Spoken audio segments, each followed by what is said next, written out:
Bonjour, je suis Louis Leterrier, le réalisateur de Dark Crystal, Le Temps de la Résistance, et je suis sur Captain Popcorn avec Sylvain. Et c'est super cool. Merci de m'avoir.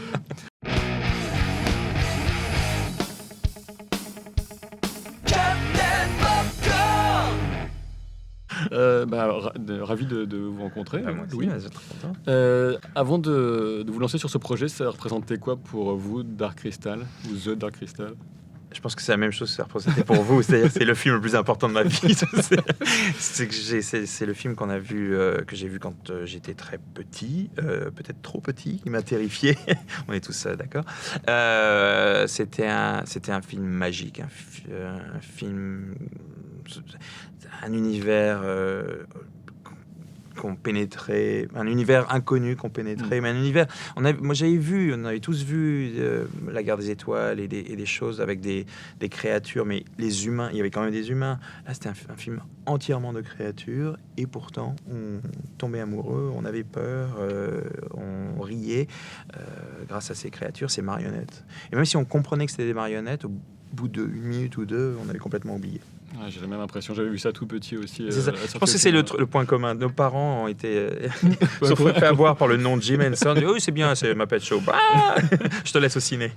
Et justement, pour donner un peu envie au public par rapport au Temps de la Résistance ou Edge of Resistance là, qui arrive sur Netflix le 30 août, en une ou deux phrases, comment leur donner l'envie de regarder? Alors, si vous n'avez jamais vu le film original, c'est l'histoire d'une planète, une planète qui s'appelle Tra. Et sur cette planète, il y a une race, les Gelflings, qui sont des espèces de petits humanoïdes elfes. Ouais. Voilà. Qui vit sur cette planète, dont la race, en fait, c'est vraiment des histoires de race.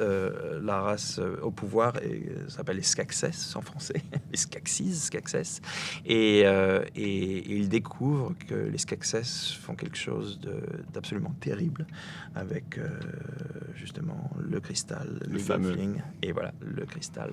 Et certains de nos personnages vont décider de partir à l'aventure pour découvrir la vérité et s'unir contre ces Skeksis.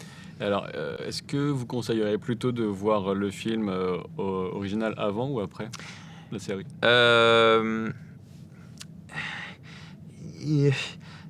Peut-être après, mais la série... La série est une préquelle. Est une préquelle. Non, mais la série est une préquelle, se passe bien avant le film.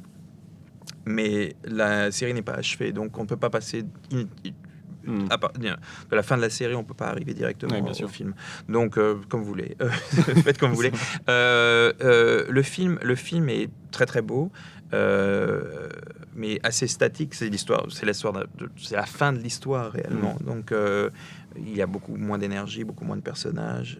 Très très intéressant, absolument, évidemment, toujours votre film, mon film préféré. Mais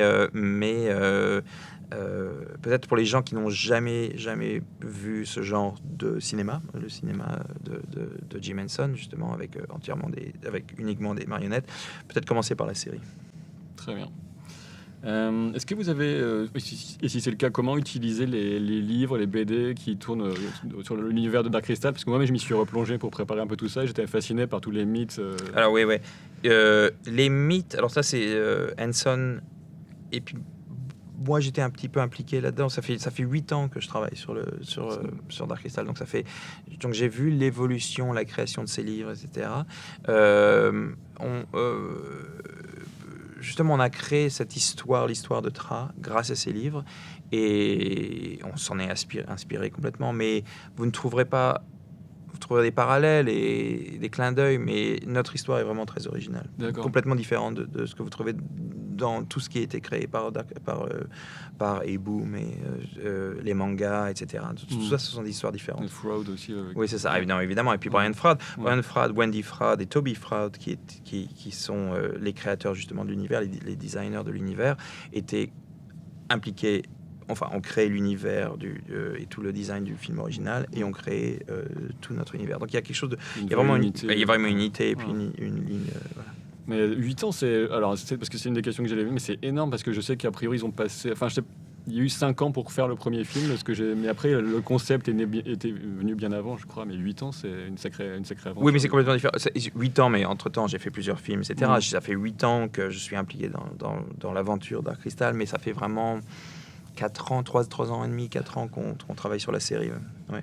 Ah non, non, mais vous avez vu un peu, il y a du boulot quand même. Il y a du boulot. Enfin, j'ai vu juste le trailer pour l'instant, donc j'ai hâte de voir les. Non, c'est vrai. Ah, oui, carrément. Alors, imaginez 10 heures de ça. C'est vrai, il y a 10 heures de trucs comme ça. Est-ce que vous étiez partant dès le départ ou est-ce qu'il y avait quelques inquiétudes du fait notamment on sait que Jim Henson est parfois considéré comme un génie, donc pour venir après lui. Et moi aussi. Non, non, complètement. Mais en fait, voilà, à Hollywood, quand vous avez un film qui marche, ça vous ouvre des portes, en fait. Et j'avais fait Le Choc des Titans qui avait bien marché. Et mon agent me dit qui tu aimerais rencontrer, Steven Spielberg, tu veux le revoir, etc. J'ai dit non, il y a quelqu'un que j'ai jamais rencontré en fait, et à qui je dois énormément, c'est évidemment Jim Henson. Et il n'est plus parmi nous, mais est-ce que je peux rencontrer le studio Henson? Et qui fait partie du studio Henson? Ce sont les enfants de Jim Henson. Donc on s'est rencontrés, on s'est tout de suite aimés, et on a commencé à travailler sur des idées. Et un jour je dis, vous savez, Dark Crystal est très important pour moi, et d'ailleurs je montre souvent ce film. J'ai fait des projections à mes techniciens sur Le Choc des Titans pour leur dire voilà, c'est comme ça qu'on crée vraiment un monde, c'est comme ça que vous allez voir, je veux ce genre de texture, je veux vraiment qu'on crée ce genre d'univers.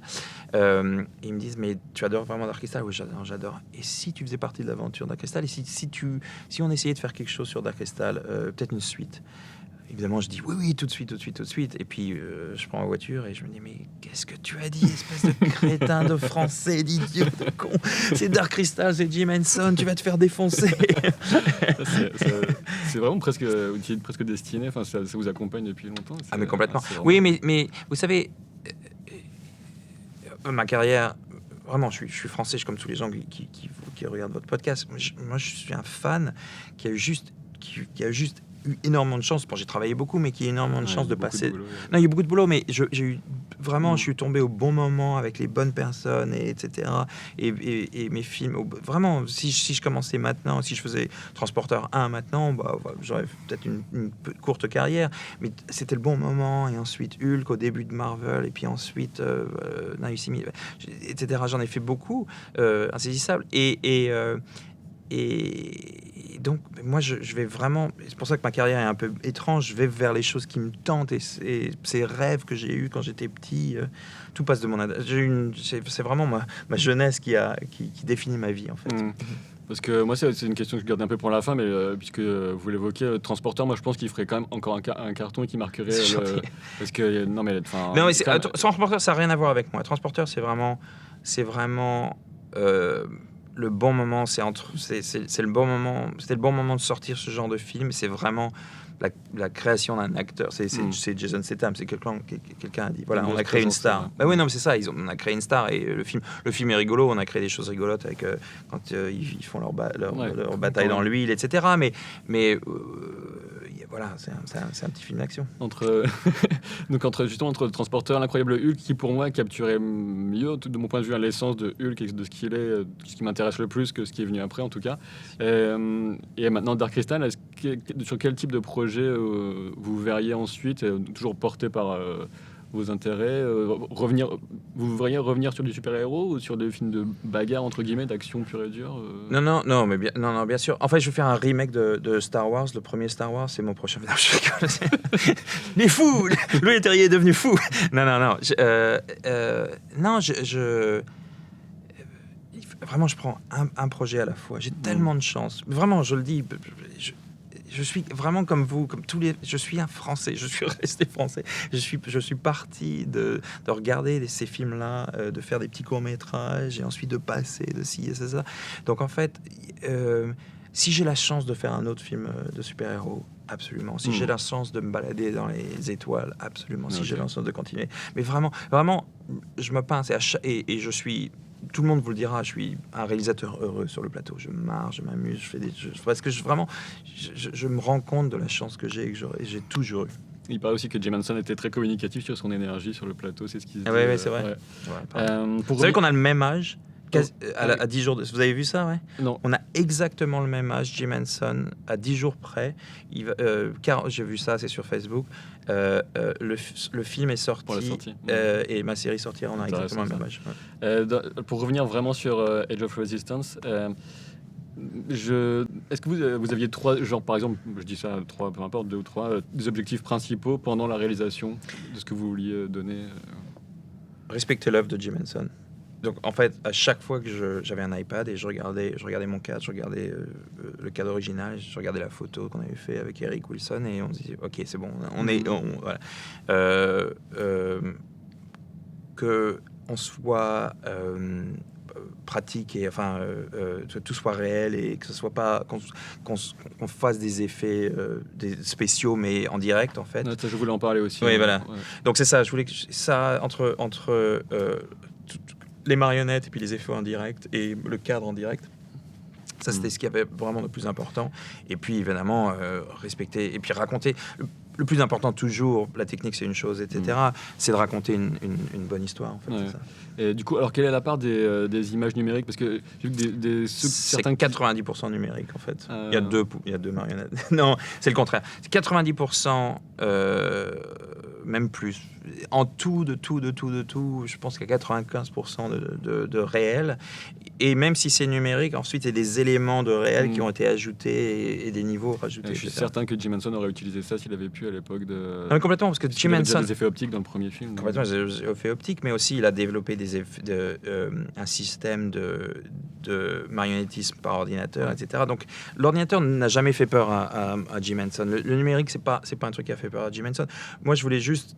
évidemment, ça me fait pas peur et j'adore les effets visuels, mais je voulais respecter l'œuvre originale et je voulais que ça soit la suite, enfin l'épisode précédent, logique du film. Je voulais pas que ça soit un truc complètement délirant, numérique, où ça vole partout, etc. Pour que il y a un rendu différent, de toute façon. Hein, ah bah oui, non, c'est complètement... Pas une petite expérience. Je connais votre code maintenant.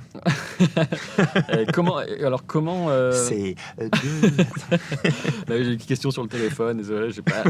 Alors, comment le message philosophique du premier film a pu un peu impacter le travail sur le scénario ou pour la série?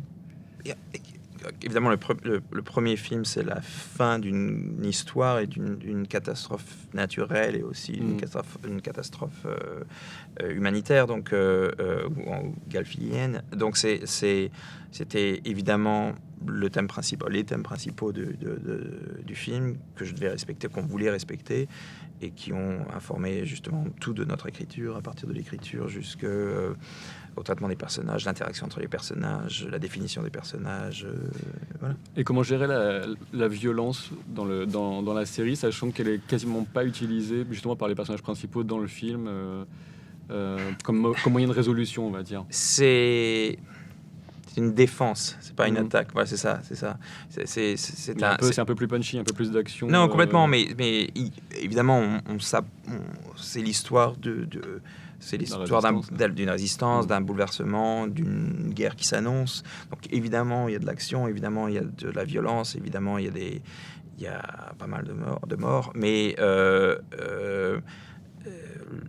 l'important, justement, c'est thématique, c'est l'histoire d'un peuple pacifique qui a justement dû se soulever pour résister, pour avancer. Ouais. Deuxième code. Je connais bien le code maintenant. Et comment on fait pour ménager du suspense quand on travaille sur une préquelle? C'est une bonne question, ça. C'est une bonne question. Les autres, on efface tout. Non, mais c'est une bonne question et personne ne me l'a jamais posée. C'est vrai. Vous avez déjà vu des séries, vous avez des films. Non, c'est très intéressant. Alors, c'est vrai, c'est en créant des personnages, en fait. C'est pas tellement sur l'histoire finale, mais c'est sur l'investissement dans le personnage et dans les personnages, les bons, les méchants, etc. les gens peuvent peut-être s'en sortir, on ne sait pas, on espère, il y a toujours une espèce on espère, on peut toujours garder ça en fond de soi, mais évidemment, je suis pas James Cameron, mais regardez Titanic, on connaît la fin de Titanic, et pourtant on est investi dans cette histoire. Il y a beaucoup de films comme ça, dont on connaît l'histoire, et même on est tous fans de Star Wars, on a tous vu Star Wars 1000 fois. Quand on revoit, ou des séries, ou etc., ou Game of Thrones, on a tendance à revoir les séries avec plaisir, justement parce que les personnages sont très... on tombe amoureux de ces personnages, on les suit. Donc c'est vraiment ça, c'est les histoires et les personnages. Quelle importance vous avez accordé à la musique et comment elle a été composée? Moi, j'étais vraiment... je revoyais le film original, elle est très marquante. Donc, quel rôle vous avez donné? Comment elle a été composée? Alors, on réutilise le thème, mais c'est pas Trevor Jones qui a fait notre musique. C'est quelqu'un qui s'appelle Daniel Pemberton, que j'aime beaucoup, qui est vraiment extraordinaire. La musique est très importante. Les Gelflings, c'est un pop musical. Les Skeksis, justement, aussi utilisent la musique pour se distraire, etc. Donc la musique a une présence. Les Podlings aussi, on les voit jouer. On a beaucoup il y a beaucoup de chansons de Podling, etc. Donc on a tout ça. Et donc on a cette musique à l'écran, mais aussi la musique, les thèmes, la musique pour décrire les émotions, etc. Et donc j'ai fait confiance à un compositeur que j'aime beaucoup, enfin deux compositeurs, Daniel Pemberton et un compositeur qui s'appelle Samuel Sim. Et Sam et Daniel, ont créé cette espèce d'univers sonore qui, justement, un peu de la même manière que moi j'ai approché cette histoire, justement avec cette apothéose enfin. Justement, la musique de Trevor Jones, c'est vraiment c'est une fanfare de fin. Vous voyez, c'est énorme. La musique de Daniel commence, et à plusieurs niveaux tout le temps, mais on a tendance à comprendre un peu l'évolution vers peut-être les thèmes de Trevor Jones et le son de Trevor Jones. Okay. Et pour terminer, est-ce qu'il y a un gros souvenir, une grosse galère inattendue sur le tournage, et puis le meilleur souvenir, peut-être, c'est un peu bateau, mais c'est peut-être qu'il y a des choses qui vous ont beaucoup marqué Galère inattendue. Tous les plans sont galères. Vous commencez un plan, oh non, ça va jamais marcher. Et on y arrive. Non. C'est ça. Alors, il y a un truc qui est extraordinaire sur ce genre de film et sur ce genre de série, en fait, c'est que tout le monde... Quand vous faites un film, il y a beaucoup de gens qui travaillent, mais comme là, avec les gens, on est tous les deux. Il y a un caméraman, un perchman, mais les autres gens sur notre plateau s'ennuient un petit peu, regardent leur ordinateur, regardent leur téléphone, etc. Nous, sur notre plateau, tout le monde travaillait tout le temps. Non, mais je rigole. Mais tout le monde travaillait. Il fallait que tout le monde... Il y a un effort constant de tout le monde pour arriver à capturer justement ce réalisme. Parce que c'est pas uniquement les deux marionnettes qui bougent, c'est la lumière bouge, toutes les plantes, il y a derrière toutes les plantes, sous toutes les plantes, sous ce décor, il y a des gens qui bougent, etc. Et c'est pas des marionnettistes, c'est stagiaire, viens, va faire ça. Toi, Perchman, j'ai pas besoin de là, tu viens avec. Ça me rappelle vraiment le documentaire sur le film original où on voyait aussi tout le monde y mettait la main. Mais tout le monde y mettait. Même c'est comme ça que j'ai laissé. Les gens de Netflix venaient pas sur mon plateau parce que dès qu'ils venaient sur le plateau, je dis allez, tu vas sur le plateau. Non, mais c'est vrai. Les producteurs, non, c'est ça. Le producteur débarquait, venait, je viens de me poser, je dis bon, t'enlèves ton sac, t'as pris de l'eau, là, t'es allé faire pipi, allez, hop, sous le plateau, c'est ça. Bon, je suppose que j'ai pas le droit de demander si on peut espérer une suite déjà. Non, parce que je peux pas. Vraiment, je ne veux même pas penser à la suite. Non, c'est pas pour une histoire c'est trop compliqué, etc. C'est que c'était tellement exceptionnel. On a eu tellement de chance de faire cette série que je veux pas tenter les dieux du cinéma. Vous voyez, c'est-à-dire on dit si un jour au public tu décides que on veut faire une suite, peut-être, mais on vous présente le meilleur de ce qui pouvait être créé cette fois-ci. C'est pas juste il y aura mieux à la prochaine fois. On a fait vraiment tout ce qu'on pouvait cette fois-ci. Vous nous suivez ou vous ne suivez pas, mais si vous nous suivez, si vraiment vous en demandez, faisons-le tous ensemble.